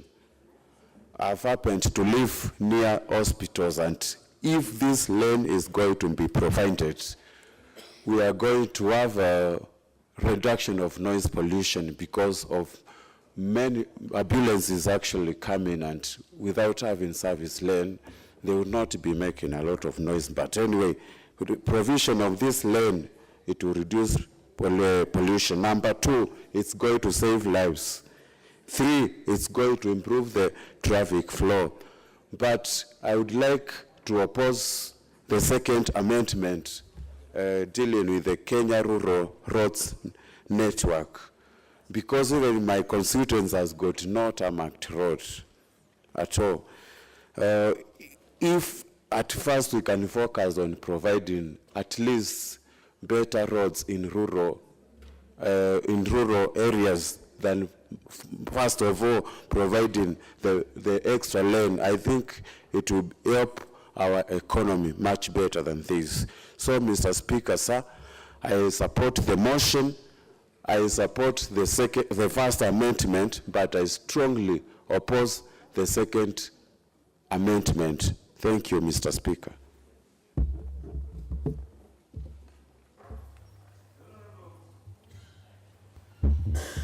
The Honorable Ogutu Abel, member from Bomachoge. Thank you, Mr. Speaker, for giving me this opportunity also to make some contribution to this motion. Mr. Speaker, I want to agree with the honorable members who have already made their contributions, and including the changes to the initial motion. But I have two issues that I might want to focus on. One is the discussions that we should not include the rural roads. I think we are talking about the future. We are talking about space. We are talking about having land in place. I think if we included the rural roads at this stage, then we will have gathered for future designated service areas along the service lanes for the rural roads in future, as the rural areas stand to become the future urban centers. So I will agree and really support the amendment to include Kera roads. Secondly, if this amendment is to hold substance, then the last statement in the initial motion, which looks at along the urban roads and highways, then that section should also include these designated service areas in the rural areas will first begin by serving the pedestrians, many of the rural areas do not have even space for the pedestrians. So we can reserve those areas for future conversion into different other service needs. That is my contribution, Mr. Speaker. And then I will also say that the challenge of manning and having to efficiently use the service lanes, as we see it in the urban areas, is just is part of the wider habit of poor driving that we have in our roads. And I will say that as the motion is moved to a bill, then the whole aspects of road manners, good driving on the highways should also be captured to make sure that these designated sites, designated lanes remain purposely for those services that they are intended to give. Thank you, Mr. Speaker. Everyone, the Honorable Ibrahim Abdisalan, member for Wajir North. Thank you, Mr. Speaker. I rise to support this motion. I'm cognizant of the fact that traffic congestion in this country has subjected Kenyans to a lot of stress, to pollution, waste of time, fatigue, and etc. I'm also cognizant of the fact that in Kenya, there's a culture that they don't give consideration to emergency vehicles that are on emergency calls, and hence obstruction, which always leads to loss of life. Under this circumstance, it is then necessary to have a lane that is purposely meant for emergency vehicles, and hence the need for this bill, the need for this motion. Mr. Speaker, while I support the motion and the proposed amendment, I'm also cognizant of the fact that in Kenya, the organization that provides emergency services or emergency response mostly is the Kenya Red Cross Society. And hence, I expect that the vehicles that will be benefiting from these services will not only be the police, ambulances, and the fire engines, but also the Kenya Red Cross Society. Mr. Speaker, if you look at the 47 counties of this country, it is the Kenya Red Cross that provides mostly life-saving interventions. This is a fact, and hence the need to propose an amendment to include Kenya Red Cross Society to benefit from these services. That said, I think it is also important to know that in Kenya, I think the level of public participation we usually conduct is not adequate enough to inculcate ownership in Kenyans, and hence the need for creating awareness on laws that is passed in these houses. I'm saying this because these traffic rules mostly is not conversant to drivers, and that is why you find a number of obstructions happening, and hence the need for us to carry out adequate awareness as we also look at the past. As a result, I will advise the mover of the motion also to ensure that in terms of penalty, we must propose harsh penalties for individuals trying to obstruct or willing to obstruct emergency vehicles, at least be placed. With that, I support the motion, and I as well support the amendments to the motion. Thank you. Very well. We shall have the Honorable Leshomo, member for Samburu. Asante sana Mheshimiwa Spika kunipatia nafasi hii. Pia mimi nichangie hii wacha ya barabara, na kabla sijachangia Mheshimiwa Spika, ningesema toa shukrani kwa rais wetu kwa kuapishwa jana na kufurahisha dunia yote kwa kuapishwa kwake. Sisi tumefurahi sana. wa Kenya walikuwa huko. Tunashukuru sana. Hiyo ni kujenga nchi yetu bila kufuata mambo za siasa. Mheshimiwa Spika, pia nikisema hivyo tunafurahi sana kwa sababu hatuna Kenya mbili, ni moja, na president, kiti ya president ama yetu kama wajumbe haikaliwi na watu wawili, ni mtu mmoja tu. Kwa hivyo tunafuraha wote, na ningeambia wenzangu wote viongozi, ni muhimu pia tuchikane wote, tuone ile kitu inasaidia wa Kenya. Kweli tumeona hiyo mtoto bile amepigwa risasi, lakini ningesema pia kama mama na sisi kama leaders tufikirie sana, kwa sababu ukiangalia hiyo mambo bile ilikuwa bile tumeona kwa TV, ni kama pia kunayo watu wameanza kufaa uniform ya polisi, uniform ya askari, kwa sababu unaona mtu ni kama, hata ukiangalia mtu unaweza kufikiria hata si mtu train, kwa sababu. Kwa hivyo ningeomba tu kuambia pia serikali waangalie hizo ma uniform za officers pia, sababu watu wameanza kufaa kila kitu.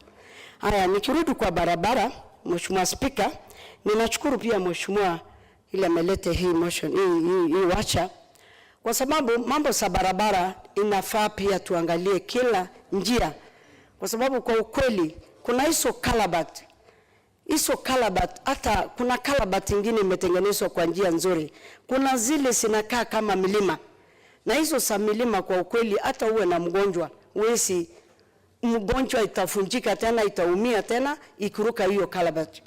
Na ningesema pia tukiwa pia katika hii nyumba ni muhimu, ni sisi ndio tunapitisha hizo mabudget. Ningeomba pia tuangalie pia budget kama hizo za barabara, za maji, za hospitali, ili tukipitisha hizi ministry pia sipate pesa.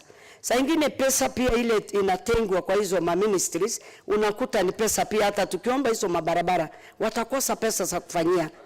Ili muhimu pia ningependa pia kusema katika hizi mabarabara, kama kwangu ninatoka Samburu County, tuna shida kubwa sana Salaga. Hata unaweza kukuta maji sikikuja, mvua sikinyesha, barabara zote zinapasuka, unakuta watu hawezi kuja pande hata kama ni hospitali, hawezi fanya chochote. Kwa hivyo ningeomba pia kusema mambo za barabara sinafasi iangaliwe zaidi kwa mambo mingi. Ningependa pia kusema tukichangia pia mambo ya magari peke yake, mambo ya hizi bodaboda. Ningeomba pia kusema hizi bodaboda kwa kweli, kuna mwenzangu amesukumizia bodaboda hata hii Nairobi. Ukienda bodaboda masaa ama nusu saa iwezisha bila mtu wa bodaboda kugongwa, kwa sababu hawana barabara za kupita. Unakuta bodaboda ndio hiyo anaswim tu mbele za magari. Kwa hivyo inafaa pia iangaliwe hizi mabodaboda sitapita wapi, kwa sababu pia watu pia naumia katikati ya magari kwa sababu hakuna pahali za kupita. Mambo za kwangu pia ningesema pia tuko na shida za barabara, na ile muhimu pia ningependa pia kusema tuangalie na iangaliwe sana katika ministry. Iangaliwe zile cartels wale wanapewa mambo ya kwenda kutengeneza mabarabara. Mtu anaweza kuchukua kampuni yake hapa, apitishwe apewe barabara, waanze kuongelesha leaders wa constituency saa ile wanapeana hizo contract, ndio ujue hii barabara inaenda kutengenezwa namna gani. Unakuta contract inapeana kwa Nairobi na mtu anaenda Samburu na leader ajui, na anaenda kukoroga tu hiyo greda ndana naondoka. Kwa hivyo inafaa pia any leader usichwe ile kitu inafanywa kutoka kwake. Hiyo ndio tupate kushirikiana pamoja, tuone simefanywa kwa njia zile zinatakikana, kwa sababu nakuta pia vitu zingine zinaenda kombo kwa sababu leaders wengine haelezwi. Kwa hivyo yangu pia ni kuunga mkono, na lazima tuangalie vitu zingine ile tunaweza saidika katika barabara.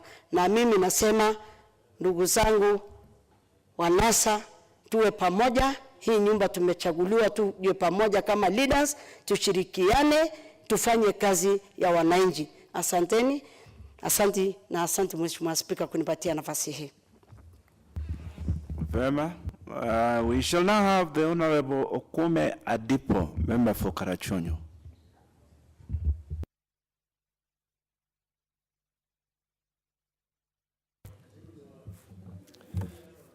Thank you, Mr. Speaker, sir, for giving me this opportunity. And before I go far, the Honorable Amunyinyi, the Honorable Akume will be heard in silence. Colleagues here, and hope that we will work with them together for the good of this great country. Mr. Speaker, sir, having said that, I must say that when I was elected to come to this house, I was feeling I would give my maiden speech with a warm heart. But it is sad this is not the case. It is not the case because, Mr. Speaker, sir, the experience I've gone through with my colleagues over the last 2.5 or 3 months is not a good experience one would be happy about. Again, think of our political parties, but think of the Kenyan who has died for no reason at all. Yesterday is a good example, Mr. Speaker, sir. Those of you who watch the television saw people dying for almost no reason at all. It was no demonstration yesterday for NASA. It was a prayer session. It was a prayer for the souls. And if you go to pray and you meet death, it is just the opposite of what you went for. Think of the mother who lost a 7-year-old who was playing around of our own house. Where else could the little girl, I don't know it was a girl or a boy, think of what this girl or boy could do to give protection to himself, apart from the mother's house. But she meets her death there. That really tells us that Kenya has reached a situation when we members of this house must feel concerned. I know when the president was speaking yesterday, he asked for peace. He asked for togetherness. But surely we must ask ourselves, why no peace, why no togetherness? This is where my appeal is for my colleagues here. Let us find out why there is no peace, why there is no togetherness, why there is no this, that. It starts with the kind of election we are holding in this country. I wish we members of the House can live to the laws we are passing, so that if somebody is breaking the law, we join together to protect that law. Otherwise, there is no purpose for formulating these laws if they don't mean anything at all. I know one would say our president was elected, but surely his election is the cause of all that this turmoil we are seeing. Because many believe, including me, that his election was not fair, transparent election. Many of you will share the same feeling with me. And if this is the case, do we members of parliament just watch and say hallelujah? Surely we can only help this country by saying this is bad. It doesn't matter whether whoever did it is in my party or not. And accept this is good, even if it comes from the other side of the house. Members, you know the rules. He's making his maiden speech. He will be heard in silence. Honorable member, proceed. Thank you, Mr. Speaker, sir. The person questioning me had his own maiden speech some time back, and nobody questioned him. I wish he gives me the same opportunity. Now, my feeling is that we'll make this country a great country to live in if we can, in this house, think of Kenya first and not anything else. I know the situation ahead of us is not that easy. I know the other side was happy that they see us here. We people of NASA, But let me say that we are here, especially I can say that for myself. I'm here to express my sad feelings about what I'm seeing in this country. And I wish, if it needs divine intervention, I wish we have all our churches pray for this country so that our leaders can have a dialogue in which they can face the situation we are going through squarely and without hiding anything. Face it for the purposes of finding a solution, because there is a solution for sure. For me, I would say, if it is true that the election was not well conducted, does it matter if Kenyans agree that we repeat it? There's nothing wrong with that. What is good is what Kenyans want. And I pray that we see Kenya in the real perspective and do the corrective action as urgently as possible, so that Kenya can stand among the nations of the world as the best in this world we live in. Mr. Speaker, sir, if we are true to ourselves and true to our feelings, true to our hearts, and see the real situation in Kenya and face it and correct it, because he won. If he won fairly. Mr. Speaker, ruled that I cannot be questioned. Let me just continue because I'm giving my maiden speech.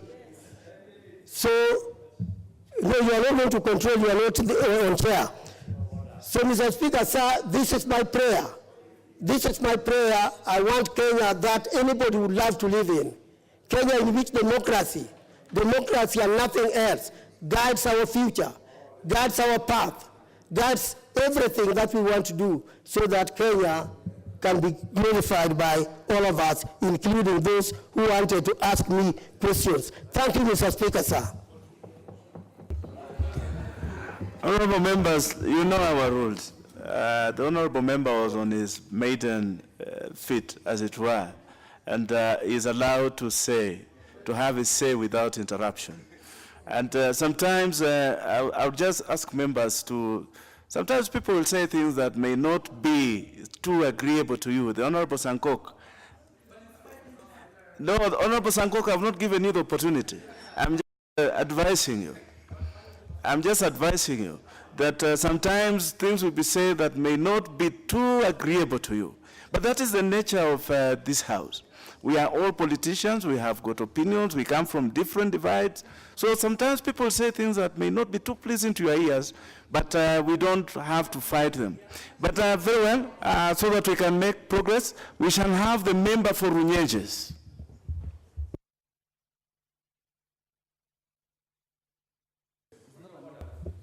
The member for Runyenjes.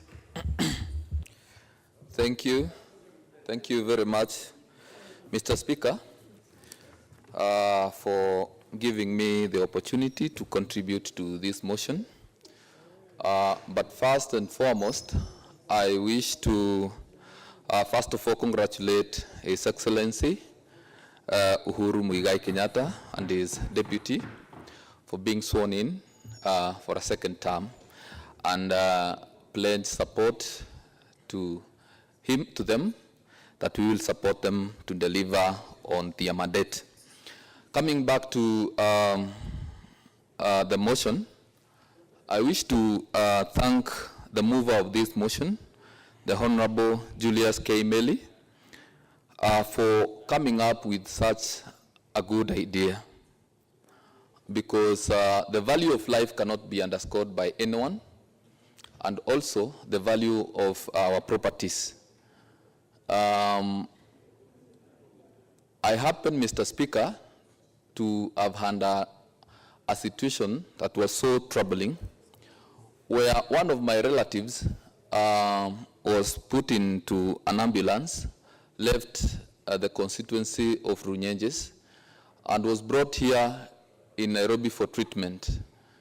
Took a very short time from Runyenjes to Nairobi, but took so much time from the University Way to Kenyatta National Hospital. And unfortunately, we lost him within such short distance because of the traffic. So I fully support the idea of coming up with lanes that would allow the fire engines and the ambulances to pass through so as to save lives and property. And roads require the attention of carer. And it is important that we do not become very ambitious or even over-ambitious by requiring carer to be put into this matter. Because even as we plan for the future, it is important we put into consideration that we plan with the available resources. And we require a lot of resources to put up lanes in our rural areas. As we put up lanes for the ambulances and the fire engines in the rural areas, we have roads in our constituencies that require our attention.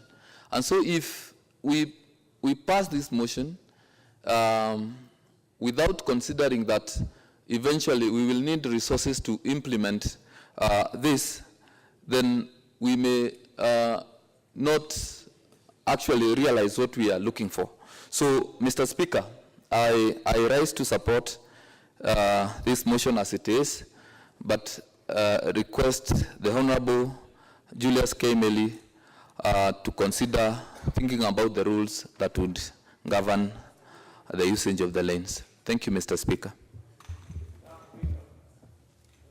The member for Ndiwa. The member for Ndiwa, I believe this is your maiden speech, yes? Very well. And members, just a direction, it is, I'm receiving complaints that some members are saying that they are on their maiden feet, when actually they've spoken before.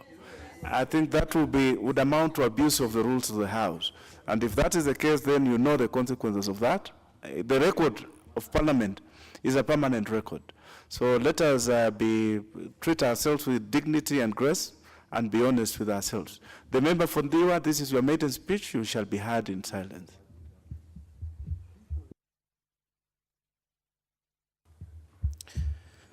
Thank you, Mr. Speaker. May I first of all say thank you to the Almighty God who gave me the opportunity to be here and also to represent the people of Ndiwa. Mr. Speaker, also allow me to appreciate all the voters who voted for me in their language that they understand most. One, to women, I say tialala.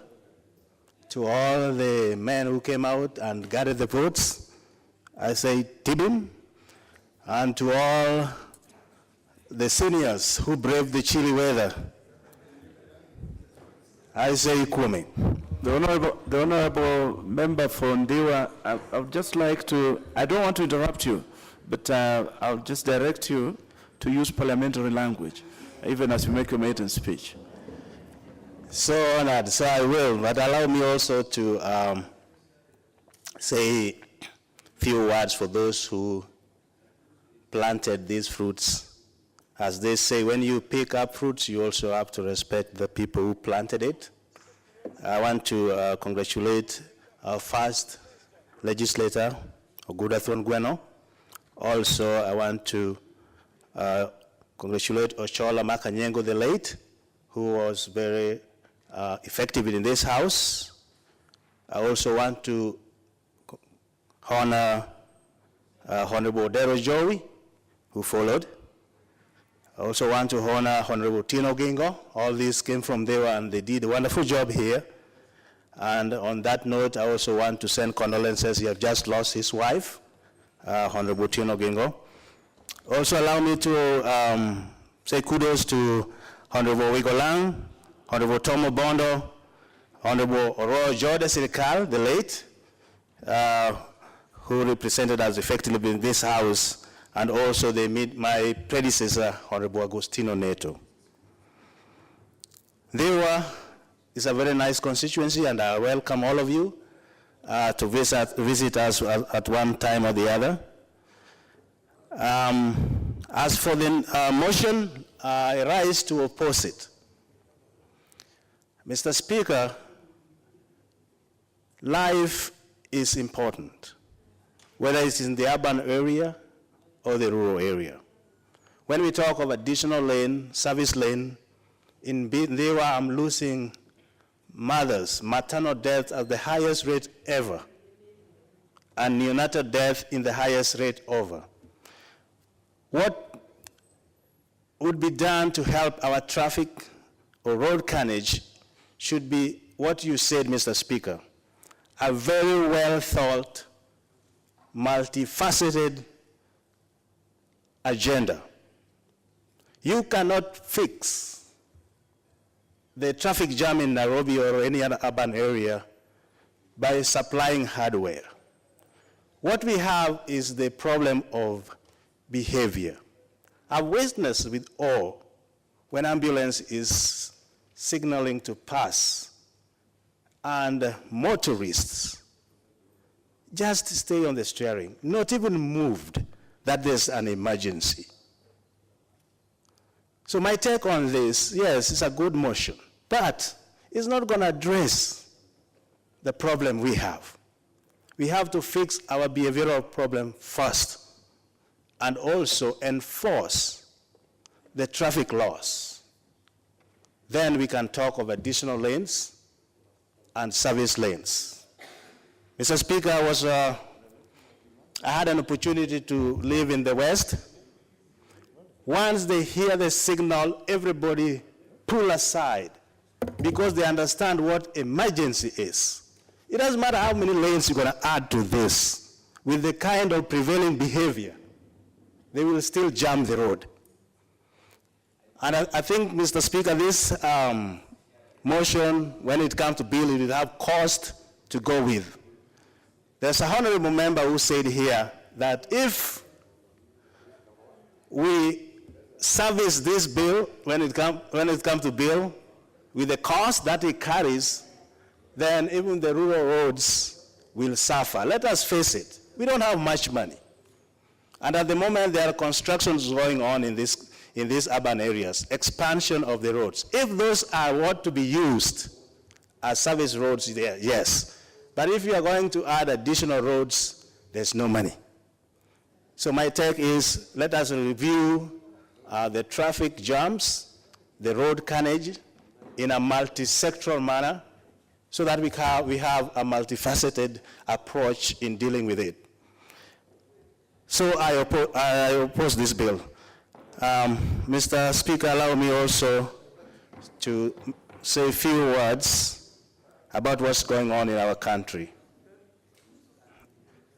It is something that both parties should stand up and condemn, and not to tell our leaders what they only want to hear. That will not help us. Yesterday we had a peaceful meeting towards Jacaranda, and all of a sudden a truckload of police comes with tear gas, with bullets. And it is in our constitution, Mr. Speaker, that no one should take law into their hands. And the comments that we had when they were breaking that crowd, you can't believe it. Quite tribal, and for what reason? And they go, it's not only the kid who was killed. To ask the Honorable Meli to reply. Thank you, Mr. Speaker. I would wish to donate this to Honorable Member for Kajiado, and then I'll Honorable Member for Trans Nzoia, 1 minute, and Honorable Member for Nakuru. Nakuru, not town, Nakuru, Honorable Chelule, and then, no, those are only 1 minute only, and then Honorable Kikaria for Nakuru town. Kindly, one minute. The Honorable Meli, you are donating 1 minute to those members? Yes. We'll start with the Honorable for Kajiado. Very well. The Honorable Member for Tana River was the very next one. I would like you to also give her a minute so that she can also be heard on this. And the Honorable Shamala. Yes, with due respect to your chair, Mr. Speaker, I will donate to and the Honorable Shamala. 1 minute each. So those members, I think there are 5, yes? But we have the member for Kajiado, don't forget. Yes. Start, yes. The first one is the member for Kajiado. Yes, Kajiado. Very well. Member for Kajiado, kindly proceed. Thank you, Mr. Speaker. I want to thank Honorable Meli for your donation of 1 minute. And I want to say I support this motion. The dedicated lanes are very important for our roads, for the movement of ambulances and fire engines, and our police also to move in order to save our lives and solve our problems in roads. And also there is something I wanted you to note. We have people living with disabilities who usually use tricycles and wheelchairs. The lanes are very important for them. And also, I want to urge you, Honorable Meli, that governing rules are very important. Because even if you have the lanes and we don't follow the rules, we can misuse the lanes. Thank you, and I support.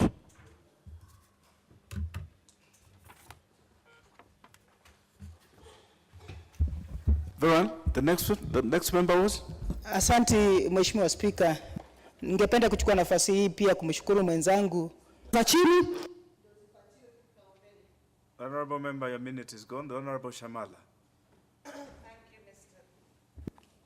Thank you, Mr. Speaker, sir. I first want to give praise to Yahweh Elohim for the inauguration ceremony that we had yesterday. It is because of him that we have come thus far. I rise to support this motion.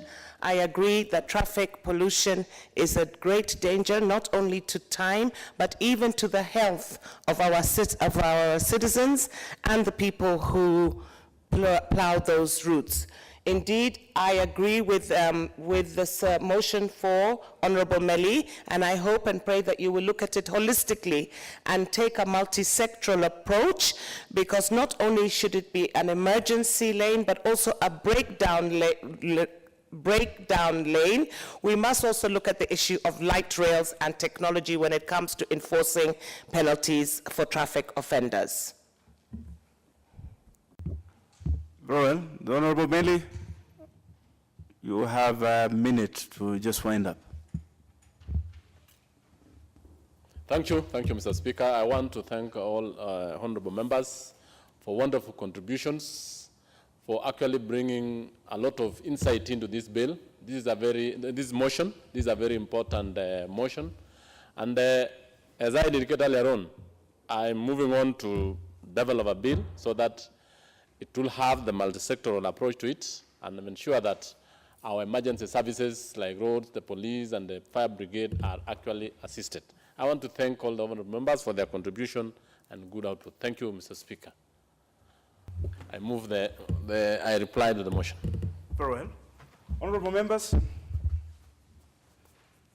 the time being 1 p.m., this House stands adjourned till Wednesday, the 29th of November 2017 at 2:30 p.m.